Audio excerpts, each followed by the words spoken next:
Blessed be your name.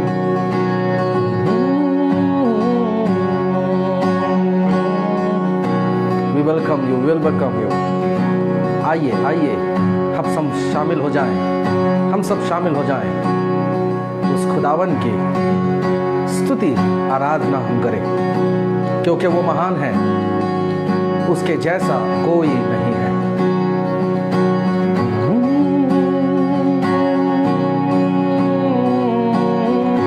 प्रभु की स्तुति हो, उसकी महिमा हो, उसका गौरव हो। आइए आइए, अपने दोस्तों को भी बुलाइए। प्रभु के संगति में पूरा आनंद है, प्रभु के संगति में पूरा आनंद है, आनंद ही आनंद है। उस प्रभु को धन्यवाद करते हैं, उस परमेश्वर को ऊंचा उठाते हैं।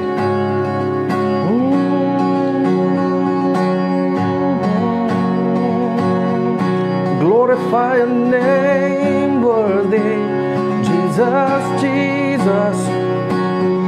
आपको आवाज ठीक से आती हो तो आप कमेंट्स में लिख सकते हो कि आपको सुनाई दे रहा है, सही से सुनाई दे रहा है, ताकि मुझे समझ पाए कि आपको सुनाई दे रहा है। Glorify your name, glorify your name। लिख दीजिए उसमें glory, glory Jesus, glory, hallelujah, Jesus, Jesus your name। मैं तेरा धन्यवाद करता हूं परमेश्वर। प्रभु की स्तुति करें, प्रभु के नाम को ऊंचा उठाएं और उसके लिए एक नया गीत गाते हैं। शायद गीत पुराना हो, लेकिन उसके नब्ज, उसका अभिषेक नया होगा। Hallelujah, hallelujah. धन्यवाद करते हैं, स्तुति महिमा करते हैं, प्रभु तेरी महिमा करते हैं। Hallelujah, glorify your name. मैं रुकना चाहता हूं, कुछ लोग और आ रहे हैं, बस 1-2 मिनट रुक जाएंगे। हालेलुया। बुलाइए, अपने सारे लोगों को बुलाइए। खुदा का कलाम हम सुनने वाले हैं, परमेश्वर हमको छुटकारा देने वाला है। Yes yes yes yes. Thank you, thank you, thank you, thank you, thank you, thank you. Glorify your name. We will bless you Jesus. Hallelujah. जहां कहीं पर भी आप हो, आप परमेश्वर की स्तुति करने के लिए शुरू हो जाइए। हम अपने दिलों को तैयार करते हैं उस खुदावन की स्तुति करें। हाँ, आइए आइए, सबका स्वागत है, सबका स्वागत है। उस खुदा के भवन में प्रभु आपका स्वागत करता है।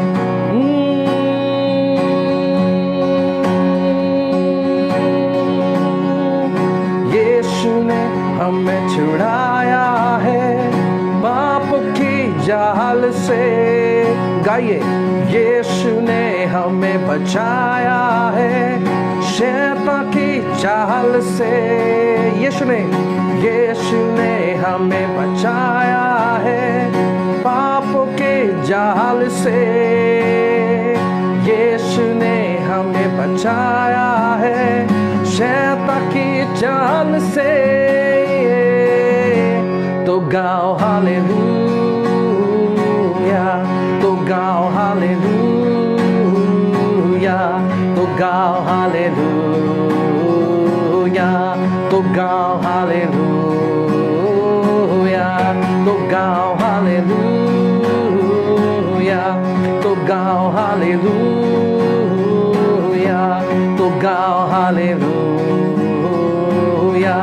तो गाओ हालेलुया। यीशु ने हमें छुड़ाया है पापों के जाल से।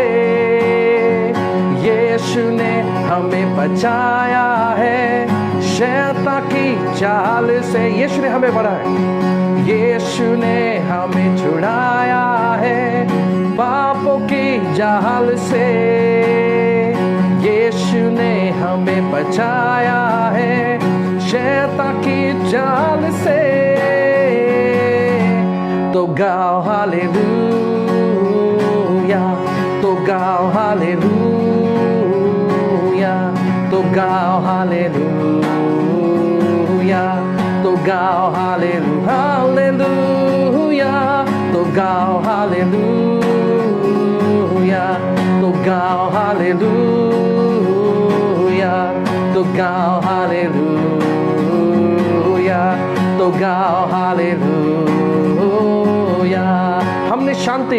हमने शांति पाई है यीशु के नाम से, हमने पाई है शिफा मुक्ति शाप से, हमने शांति पाई है यीशु के नाम से, हमने पाई है शिफा मुक्ति शाप से।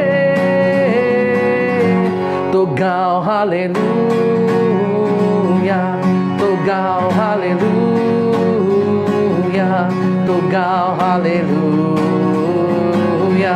तो गाओ हालेलुया, हालेलुया, तो गाओ हालेलुया, तो गाओ हालेलुया, तो गाओ हालेलुया, तो गाओ हालेलुया, हालेलुया, तो गाओ हालेलुया, तो गाओ हालेलुया,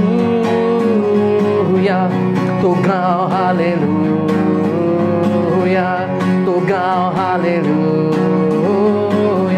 शालोम शांति, शालोम शांति और सलाम लाए हैं आपके नाम, शालोम शांति और सलाम, ये है यीशु का पैगाम। चलो मिलके गाएं, शालोम शांति और सलाम लाए हैं आपके नाम, शालोम शांति और सलाम, ये है यीशु का पैगाम।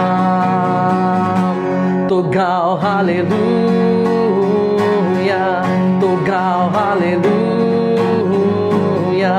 तो गाओ हालेलुया, तो गाओ हालेलुया, तो गाओ हालेलुया, तो गाओ हालेलुया, तो गाओ हालेलुया, तो गाओ hallelujah, hallelujah. Thank you Jesus. सचमुच परमेश्वर हम तेरा धन्यवाद करते हैं कि तूने हमें छुड़ाया है शैतान के चुंगल से, शैतान की चालों से और उन शापों से तूने हमें मुक्त किया है परमेश्वर। तेरे बेटे के लहू से तूने हमें आज छुटकारा दिया है परमेश्वर, इसलिए हम तेरा धन्यवाद करते हैं, तेरा धन्यवाद करते हैं क्योंकि तेरे जैसा कोई नहीं है मेरे खुदा। हम तुझे ऊंचा उठाते हैं, ऊंचा उठाते हैं। आइए अपने लफ्जों को हम खोलें, उस परमेश्वर का धन्यवाद करें, उसको ऊंचा उठाइए, ऊंचा उठाइए उस परमेश्वर को और उसको बताइए आप उससे कितना प्यार करते हैं। वो आज बहुत खुश है उसके लोगों के बीच में आकर। बनाइए, स्तुति का सिंहासन बनाते हैं उस परमेश्वर को बैठने के लिए। एक नई नई नई स्तुति हम उस परमेश्वर को दीजिए। उसके लोगों के बीच में वो रहता है, उसके लोगों के बीच में वो रहता है।